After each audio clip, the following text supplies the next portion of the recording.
And now, for the next 90 minutes, join Jim Ladd for this special Inner View. Pink Floyd, The Wall. 8:30, take one, border net. Speed camera be border net. All you kids in this seat is the corner. A little more smoke, please. Stand up, don't go around the corner there. Okay, stand by then. Here we go. Roll the sound. Round the corner, chaps. Cameras. And playback. What you are hearing are the sounds of a film crew at work. The movie project is quite unlike any other that has been brought to celluloid before. It comes as the result of one of the most highly acclaimed record albums ever to be released. In 1979, when Pink Floyd's album The Wall was first heard on radio stations around the world, people were stunned at the scope of this epic story told in music, of the fortress of solitude built not only around a supergroup, but the brick-by-brick prison we as people build around ourselves. Tonight, you will go behind the scenes of this story and meet some of the principal characters who are responsible for bringing Pink Floyd's album The Wall to the motion picture screen. I'm Jim Ladd, and with the use of your own private wall as the viewing screen, I invite you to lower the lights, close your eyes, and prepare yourself for a truly visionary experience as you listen to how the movie was made. The movie of The Wall. We will now meet four of the people responsible for the making of this film. The director, Alan Parker, Bob Geldof of the Boomtown Rats, who plays the male lead, Gerald Scarfe, who did the animation, and our first guest, Roger Waters, writer, bass player, and vocalist of Pink Floyd.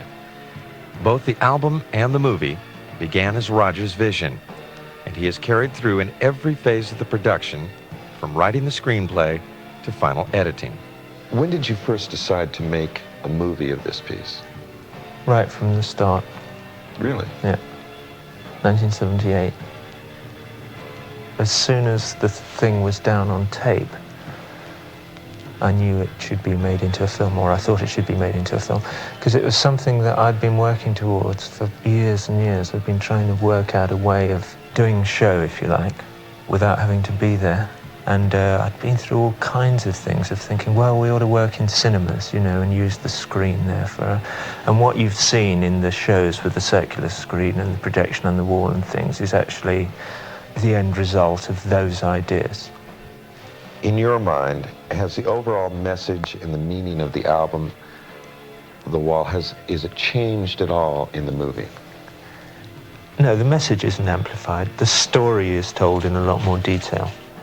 It may upset some people who know the album really well, who may have, you know, developed their own ideas of what it's all about, and they may find that they're wrong. Except that they're not necessarily wrong, because the point of the album and the point of making it non-specific to a certain extent was that it could mean whatever you wanted it to mean and whatever you needed it to mean when you listen to it. It sounds a bit pompous, but this is what it meant to me. The film is what it means to me. Gerald Scarfe, who you are about to meet, has worked for many years as a political cartoonist for the London Times. His talent in the past also has been displayed in the form of a large body of work in sculpture, and twice he has done covers for Time magazine. To Americans, he is best known for his artwork on the Wall album and his extraordinary animation sequences in the live concerts. Many of those pieces used in the Wall concerts will be used in the film, along with new sequences created specifically for the movie. He is also responsible for much of the set design, as well as the caricatures of the teacher, Pink's wife, his mother, the judge, and Pink himself. Gerald Scarfe. The most difficult character to find was Pink himself. How to express Pink, because Pink, as I saw him, was the vulnerable spirit in us all, which is inside the wall, which is there and is hurt continually by life for things that happen. As in Roger's piece, the mother hurts him, the teacher hurts him, the wife hurts him, and each one causes a brick or many bricks in the wall to be built up. So I had to start really from Pink. And eventually, as you know, he ended up as a kind of pink little helpless dummy, almost like the nerve center or a bare prawn, you know, when you've taken the shell off a prawn, that vulnerable inside, you know, that is helpless. And so I think that he symbolizes what's in us all in that way. The male lead in this film deals with the character of Pink in his adult life, an extremely successful rock and roll musician who becomes metamorphosized into a fascist leader. He is played by a real-life musician, Bob Geldof of the Boomtown Rats. I'm playing the character of who's called Pink at the script, and it's the story of this man and what happens to him. And basically it's because of what's happened throughout my life, and presumably it's supposed to be every man, I suppose that's the point, that eventually you build up these walls around yourself. That's the way I take it, that a lot of the things happen to you that build up the walls, but a lot of it is yourself. And this character, because of what happened to him starting in the war when his father died and he was left abandoned, more or less, except by his mother, and goes through all the stuff that everybody else goes through, he eventually can't function and cracks up. Our fourth guest is the film's director, Alan Parker. And I believe that a simple listing of some of his past projects as a director will suffice as an introduction to this very talented filmmaker. They are Bugsy Malone, Midnight Express, Fame, and Shoot the Moon. Director Alan Parker. I think that all of us do erect barriers around ourselves, and a lot of us have feelings and sensitivities that we can't sometimes express. I think Roger's are very different to mine in that respect. I wanted it to be, there's a phrase we use in the script, which is a very general phrase, which is the broader issue, about, you know, contemporary society and the way in which all of us have problems in communicating with one another, and the way in which we do erect those walls. And I think that I always wanted it to say a little more than just it being that personal story. I think that it's, you know, it is, you can't get away ever from that man in that room, and that man in that room started out by being Roger. I think if it is just Roger's experience, it could have been a little narrow, and what we tried to do is to broaden it at every level, actually. But from the point of view of the kind of people that we are, the backgrounds that we come from are probably a little different. On the other hand, from the point of view of generation that we are, we're identical in, you know, in age and how important the Second World War was to people in this country and to the generation that followed it. The movie takes place in three general, very general time periods, which is World War II, young Pink's childhood, and then present time. Correct? No, that's not quite right. World War II is part of his childhood, if you like. So that's when he's born. So it's not separate from his... I see. From his childhood. Yeah, so it's from when he's born, which happens to be the same time that his father is killed, up to puberty, really. I think the scene that he's oldest in as a child, he's meant to be 13, 14 years old at a dancing class. And then the other scenes, the later scenes, are not present day, they're 1975. Well, that's... But I mean, the intervening 6 years are different. It makes a hell of a difference. Yeah. Well, it has done to my life, anyway. Yeah. I mean, maybe you haven't moved on at all since 75, Jim. And we'll begin this part of the show with Roger Waters as he explains that this film, scripted from the music and storyline of Pink Floyd's album, The Wall, is not a concert film.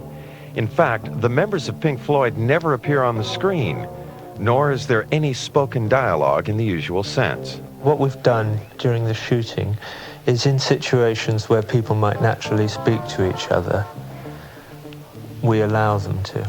I've even written a couple of little lines extra to the odd things that you hear on the record.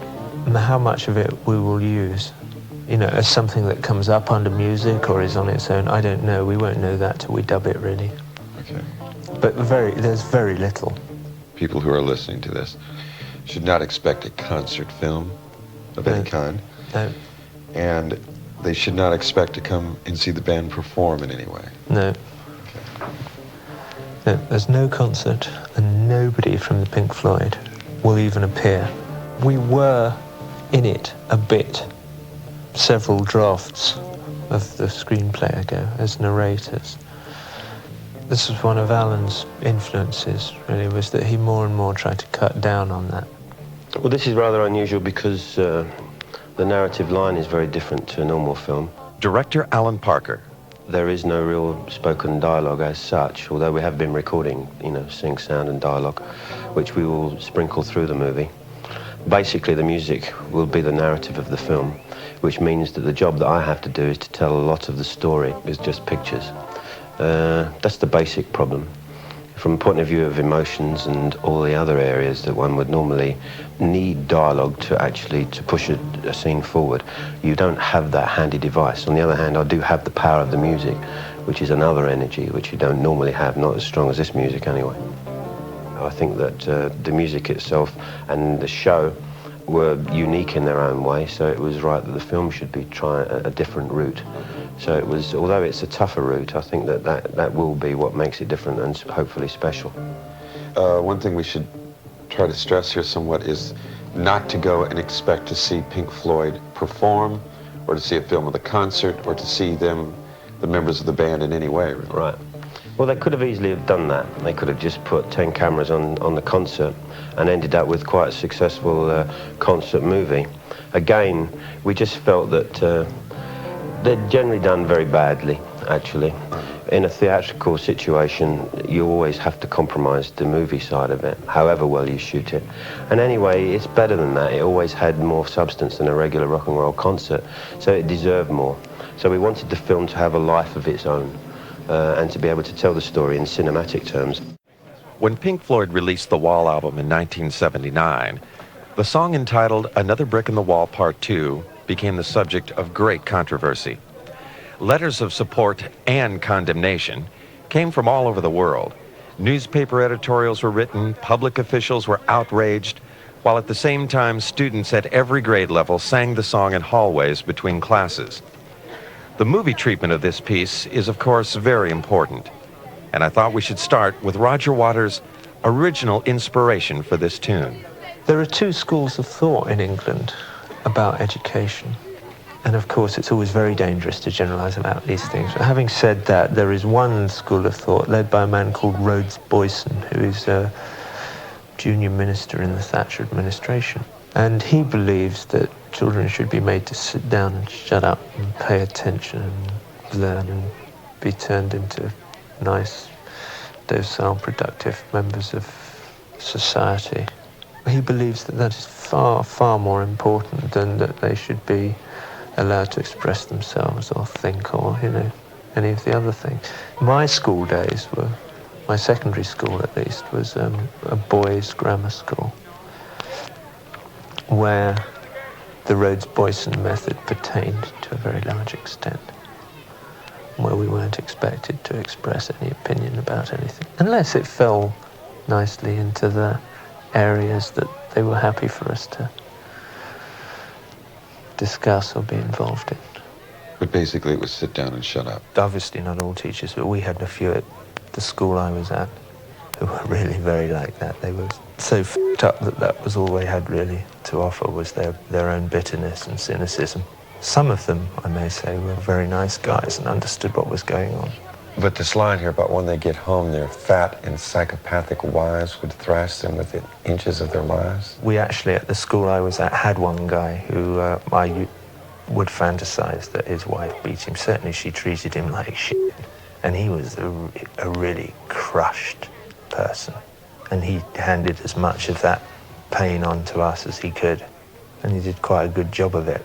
It's like smelling blood. They hone in on the fear and start hacking away, particularly with the younger children. Would he do this in a physical way or mental torment? Mentally. Sarcasm. Sarcastic bastard. Did you ever get any negative reaction to the song The Happiest Days of Our Lives, where letters written and petitions filled out? No, not The Happiest Days. Another Brick in the Wall Part 2, which was the single over here. There was an amazing reaction to, yeah.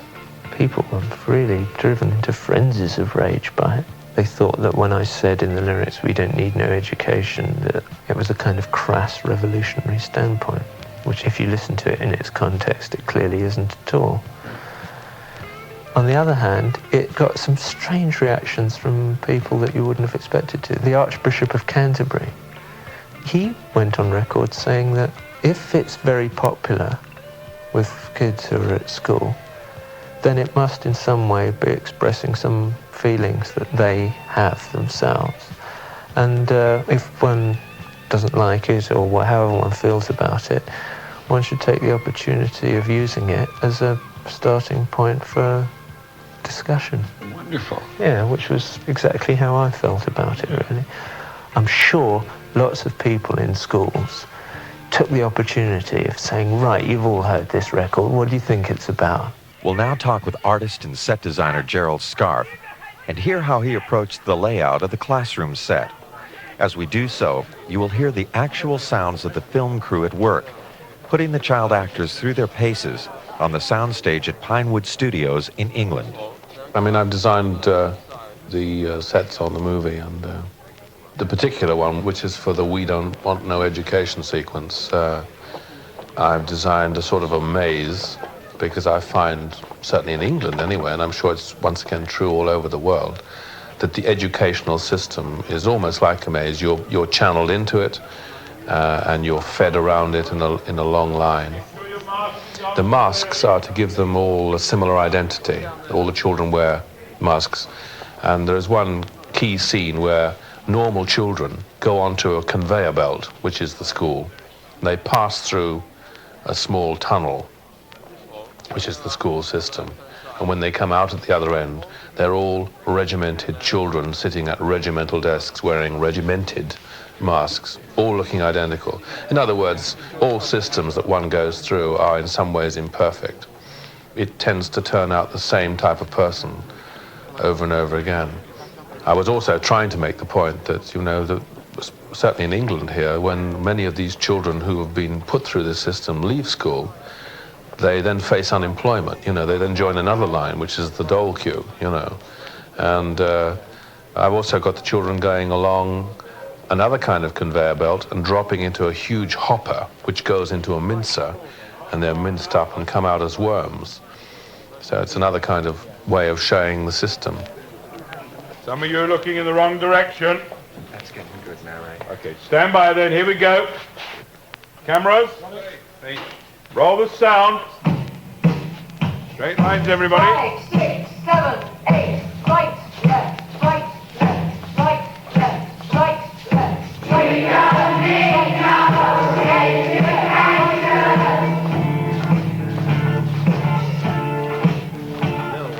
We don't need no school control. Right, left, right, left, right, left.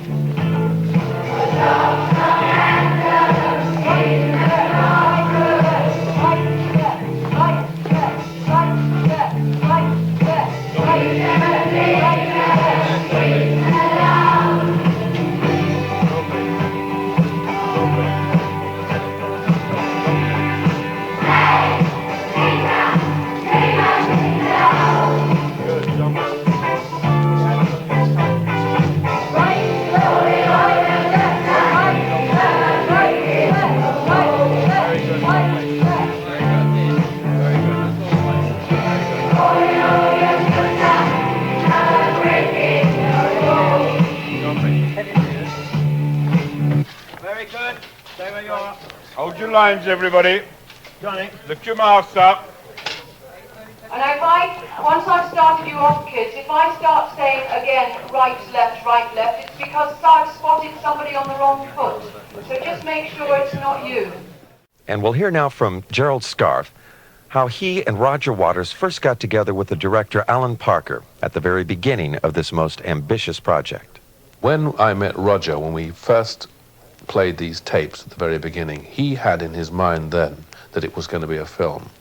And it's a tribute, really, to Roger's single-mindedness that he has pulled off. You know, the album, the show, and now the film is on its way.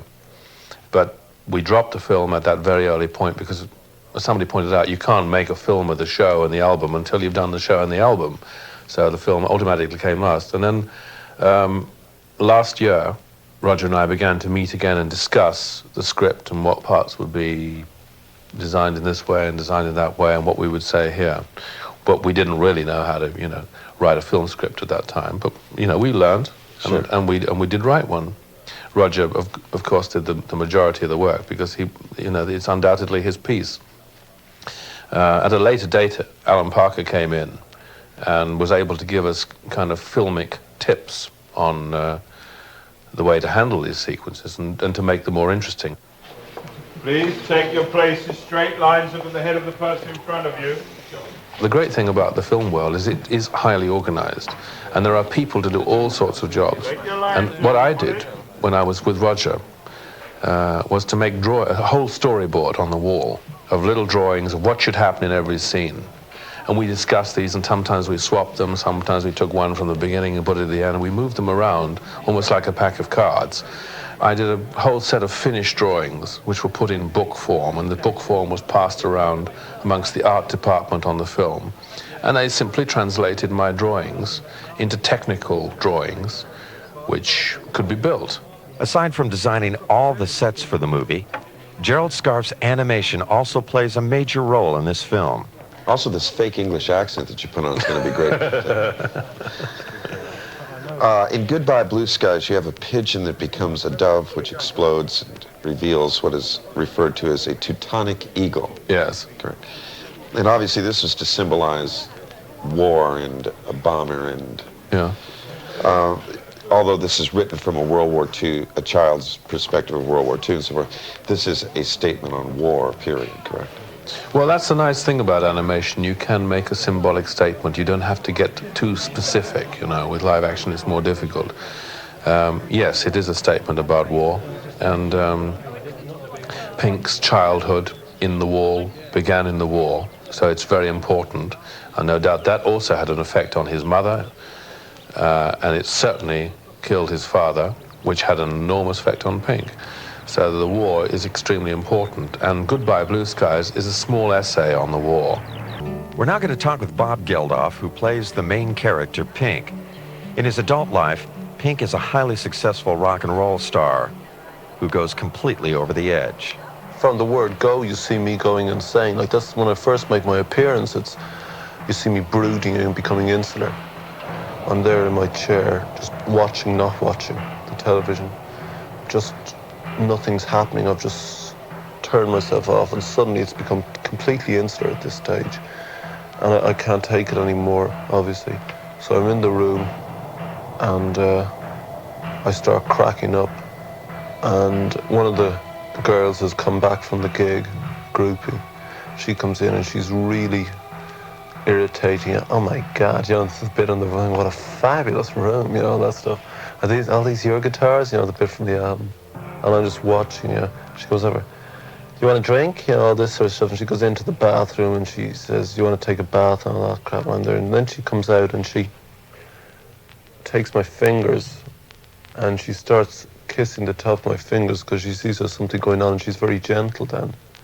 And it was the weirdest thing, I think, one of the strange things that's ever happened to me, ever. I got very depressed with the physical sort of cold and everything. So I sort of locked myself into it. And she was kissing my fingers and she said, are you all right, you know? And these tears came welling up for no reason, like, and they just were just coming down my face. Just as the first time I cried in over 12 years. I don't know where, you know, like, they come, but deep down I've this horrible emptiness, you know. I couldn't handle it at all. I mean, you go mirror, radio, stereo, table. Foot through the table, pick up the stereo through the mirror. That's how you do it. Then you have to stop, you know. And like, it's terrible because you're going, you know. And then they have to do her point of view looking at me. So I had to stand there screaming at her. And like, that's one, embarrassing if you've never done it before. I'm not a professional. And two, it's very difficult just to stand there. And like, I mean, I had to think of the most horrible things to say that would make her feel nauseated, you know. So I was thinking of things that made me feel nauseous, and I was saying it was awful, but screaming at it, you know, and some of them were so over the top, like they're laughing, you know, and things. And it was very difficult to stand there, you know, and like just scream, you know. And like I'm in the bathroom and I've destroyed the bathroom. And she's in just outside, sitting there cowering, you know, terror. And I'm supposed to run past her, and Anne says, you run at the camera, so you're coming at her, you know. So I said, right, so, you know, like, I'll go for everything, you know, it's the best of my ability. And so I smashed the thing to bits. I just went running at the camera, knocked John with the camera flying on his arse, and went just running through him, you know. I stood on his stomach and everything. I just see all the outtakes, so it looks great. But that was wonderful, smashing that thing up. We don't quite know what's happened to Jenny the groupie. She could be dead, she may not be, it's left ambiguous. And my anger has gone from this external rage to this very cold, neurotic obsessiveness. And they break down my door and they come in and they see, like, and they're freaked, because I've got to go on stage. And Hoskins comes over and slaps me, saying, get him ready. He says, he's got to be on stage now, do anything, just get him ready to get out of here, you know. And the doctor shoots me up with the stuff, and they drag me out the door. Toward the end of the film, Pink, played by Bob Geldof, goes through a horrible physical transformation from a highly troubled rock star into a fascist leader who is possessed by power. In these scenes, some 100 skinheads were used as the followers of Pink's nightmare vision of where blind obedience to rock and roll could finally end. Roger Waters talks about what it was like working with these skinheads and how the make-believe world of film came much too close to reality. One of them came over, evil-looking bastard, you know, skinhead. Looked as if he'd kill you as soon as say hello. And he was confused about what was going on, you know, because filming is a very, well, if you've been on film sets, you know it's a very laborious process, you know, and there's much more waiting about than there is anything else. And he'd been moved off the stage because they didn't need so many for that particular angle or something like that. And he said, what the f***ing moved us off the stage, Peter, you know, and the guy said, well, I don't know, I suppose because they, you know, don't need you. Well, I explained it to him.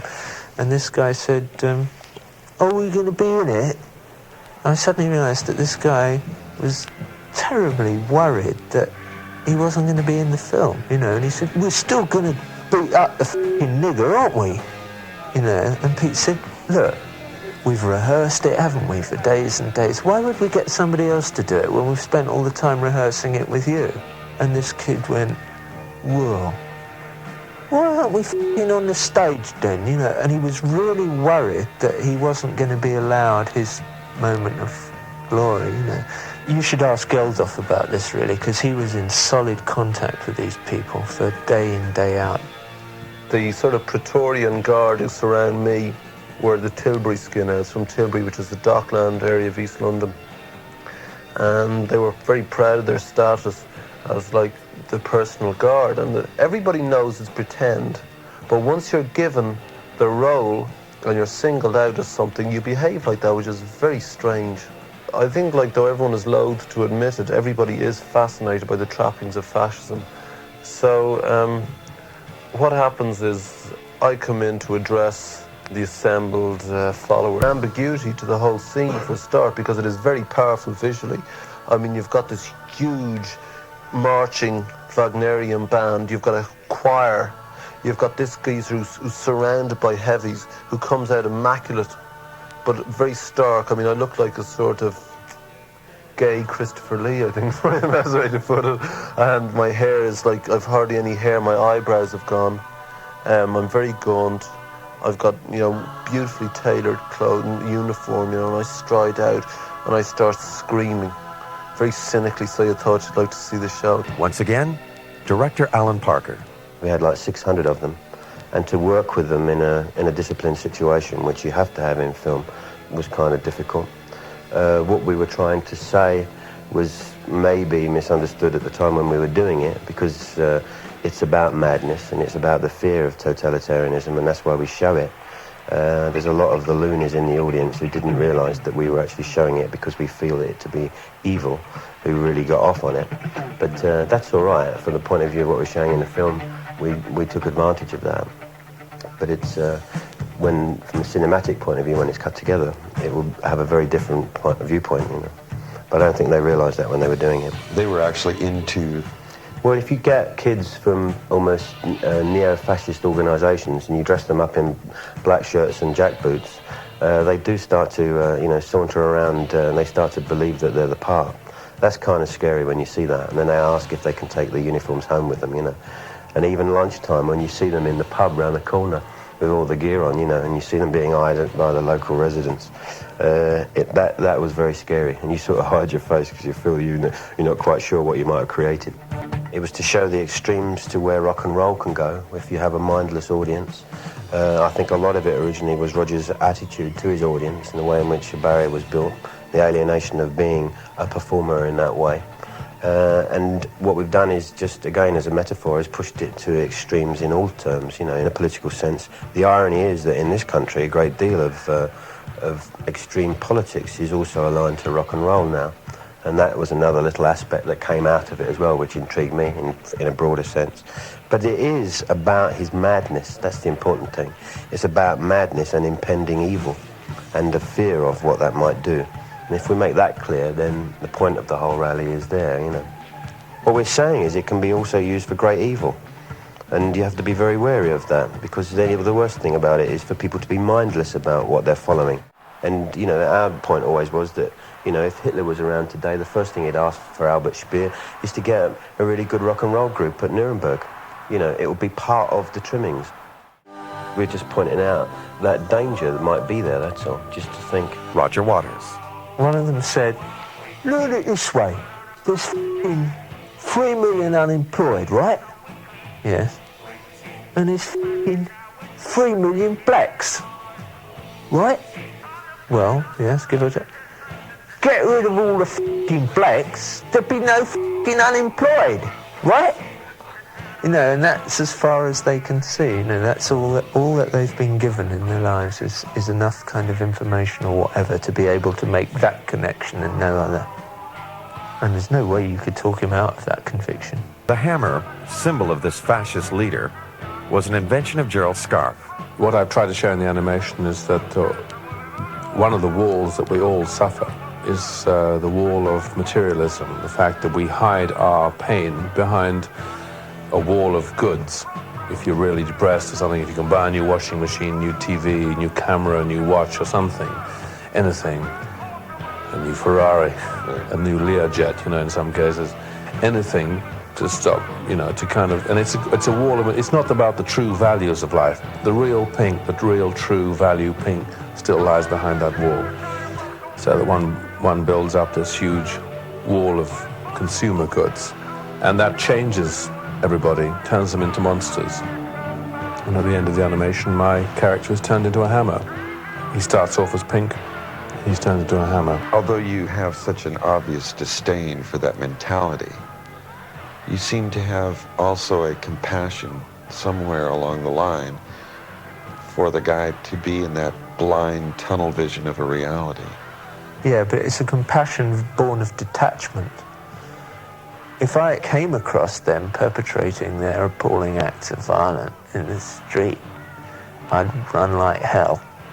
Or, if I had enough muscle or whatever, fight them. Or, you see what I mean? Sure. So what I'm saying is that, you know, yeah, I do feel compassion, but I can do that because here I'm sitting in this lovely house, looking at this lovely garden with my lovely family, doing this lovely work that I like doing and feeling good about most stuff. So it's easy for me to say, well, you know, it's been tough for them.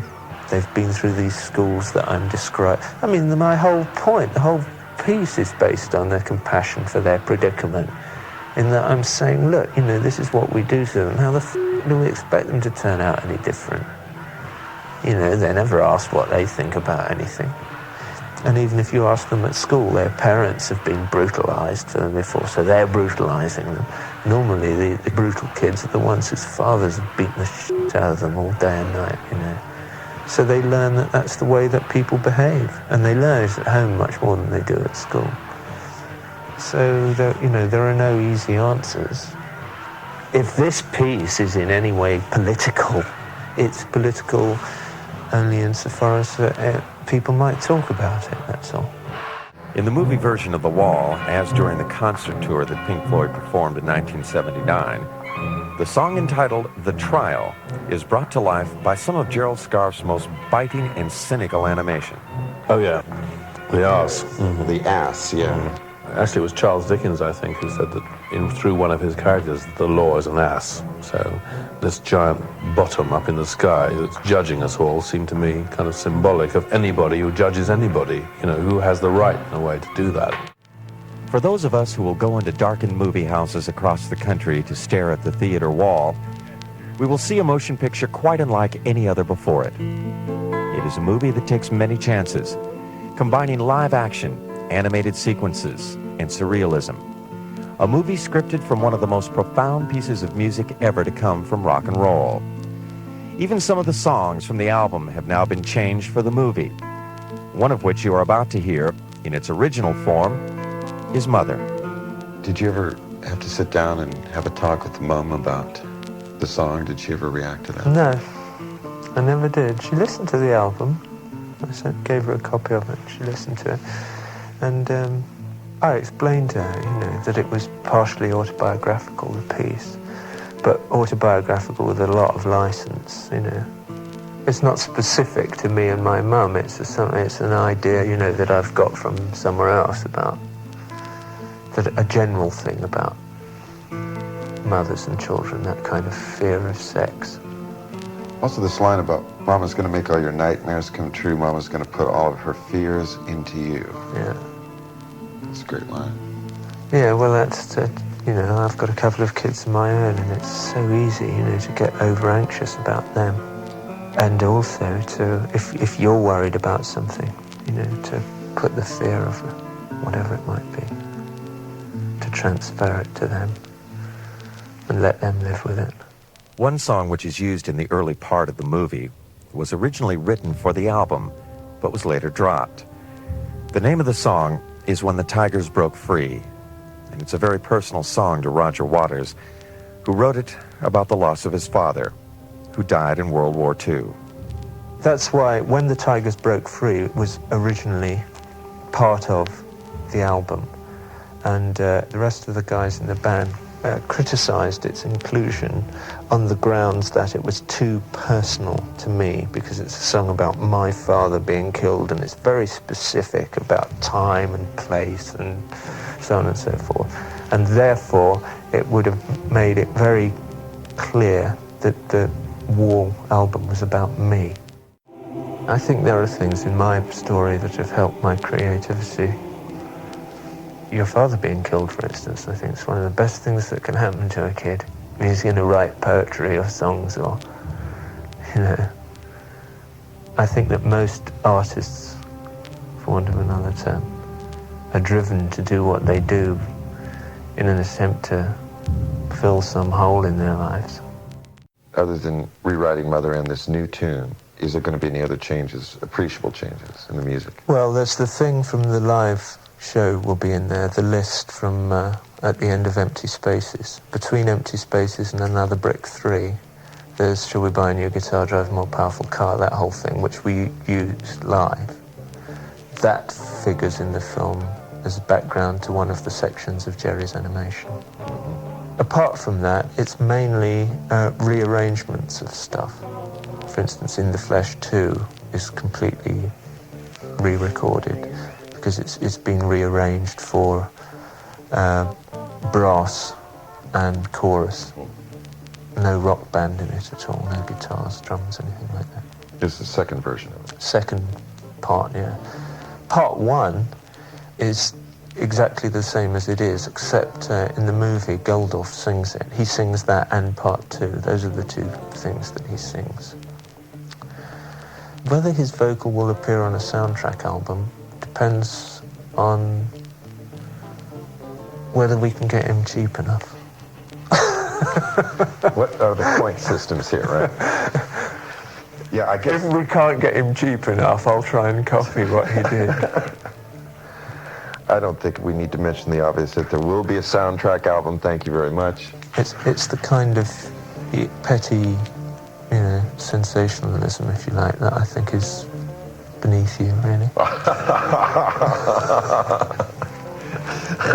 Of course. I'm very iffy about it. Well, no, I'm not iffy about it. No, I was, because there was talk of it being a double album, and I just thought, oh, that's absurd, If, there's enough new material and enough interesting stuff for it to be interesting for people to buy it, then it's worth putting out a single album. And I think it will be.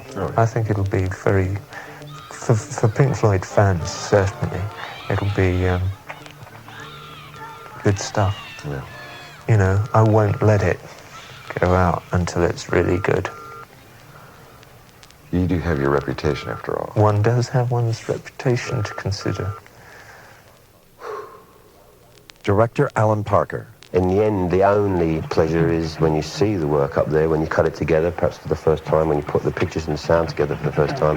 That's a creative buzz that you can never, ever get out of any other kind of ego trip. I think that experience it with an audience for the first time is a pleasure that I always get, because a film isn't a film in a can. It's only when it flickers up there and an audience experiences it. And if they come out of it and they're moved by it, or excited by it, or upset by it, but at least something happens, then you know what you've done is worthwhile. That's the biggest trip of all for me. Gerald Scarfe. I think that it's going to be a very, very interesting movie, because it is a combination of three talents. There's Roger, the original writer, and the musician behind it all. There's me, who puts the visual and surreal an unusual image into it, and there's the filmmaker, Alan Parker, who's putting it onto film. And I think it'll be a film that, like no one's ever seen before.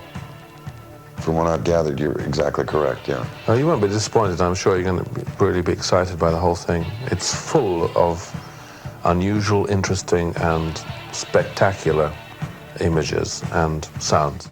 Once again, director Alan Parker. I think Roger, rightly or wrongly, has always thought that whatever they said or whatever they played on stage, it didn't matter, that people would cheer and scream, and you see that all the time with rock and roll audiences. He always wanted them to listen a little more. And he'd put a great deal of thought and a little bit of his pain into these lyrics of his songs, and in the end it was just a huge sound that you got coming over, in 1,000,000 watts, and you just felt the vibrations. You didn't necessarily listen. That happens a lot too. Some people might say, that's fine, that's all that it's for, that's all that it'll do. He always thought it should do a little more, and you should think a little more and experience it in a different way intellectually, And I think that's his plea. Before we say goodnight, there are a few good people who I would like to say a sincere thank you to for their help on this project. First, executive producer Steve O'Rourke and his assistant Liz Watson, unit publicist Alan Burry, and our tour guide and den mother while in London, Jennifer Collins Smith. Very special thanks go to both producers representative Michael Pilot and director of promotion for Columbia Records Paul Rappaport. Tonight's show was produced and engineered by Bill Levy at Interview Recording Studios in Hollywood, California. I hope you've enjoyed tonight's radio special on the making of the movie Pink Floyd, The Wall. I'm Jim Land.